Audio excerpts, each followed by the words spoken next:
في سنة 1997 واحد النهار كانت واحد المغنية مشهورة سميتها الدقاقة نورة في الكويت. واحد النهار جا عندها واحد الراجل لدارها وقال لها عندنا عرس وبغيناك تجي تغني لينا، وعطاها الفلوس.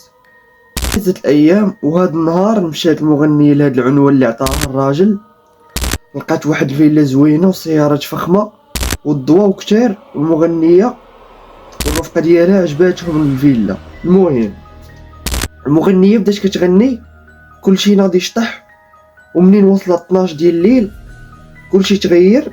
وهنا كانت مفاجأة. قبل ما نبداو ما تنساش معك واحد لايك، تفعل الجرس يوصلك دائما الجديد. خلينا نخرج نبداو في القصة. بيس عليكم. حيت البلاصة اللي كانوا كيشطحوا فيها الناس ولات عامرة بزاف بالناس، والناس ما لقاو منين يدوزوا. المغنية عيات ووقفات باش تشرب. دارت عندها واحد من الفرقة ديالها وقالت لها واش ما لاحظتي شي حاجة في هاد الناس؟ قالت لها نورا مالهم؟ وتقول ليها فاش دخلنا الفيلا سلموا علينا كان حناكم حرشين وكانوا سخان بزاف.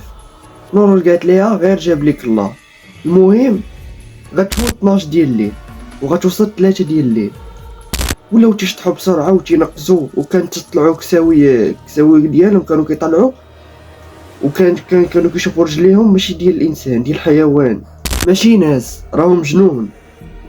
الفرقه ديال نورا خافت بزاف ولا صوتهم تيترعد، ولكن ما وقفاتش حيت نورا كانت شجاعه. بقاو كيغنيو حتى الفجر. فاش وصل الفجر فجأة تزايد الحال وغادي تقطع الضوء والثقيل، ما بقى حتى شي صوت. نورا وهي الفرقه ديالها ناضت وبقات تقرا في القران، وقالت الفرقه ديالها يلا نهربوا. فاش خرجوا من هذيك الفيلا لقاو واحد الراجل غادي للجامع، سولهم اش ديروا هنايا؟ قالت ليه نورا جينا نغنيو في هذا العرس. ويقول لهم الراجل اش من دار تهضروا عليها؟ وتقول ليه نورا هادي اللي مورانا. ويقول لها الراجل هادي غير خربه.